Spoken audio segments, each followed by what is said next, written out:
Newsline. Lightmates nananawagan ng isang grupo ng mga guro na pangalagaan ang kapakanan ng mga guro at ayusin na ang sistema ng edukasyon sa bansa. May detalye pa si Christopher Tirambulo. Christopher.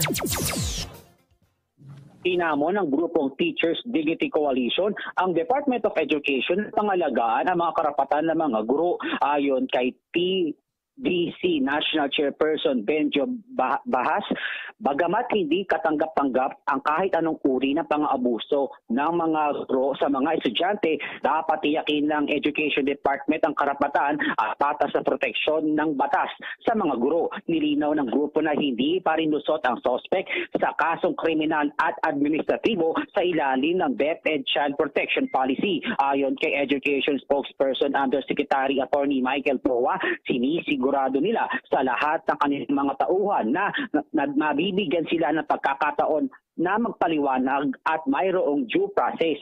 Ito ang naging tugon ng grupo matapos ilabas ng Philippine National Police ang autopsy report na walang kinalaman ang pagsampa ng isang guro sa pagkamatay ng 14 na taong gulang na si Francis J. Gumupib, grade 5 student ng Peña Francia Elementary School sa Antipolo City. Nakikiramay ang grupo sa mga naulilang pamilya ng biktima at nananawagan na mabigyan ng hustisya ang lahat ng mga nasangkot.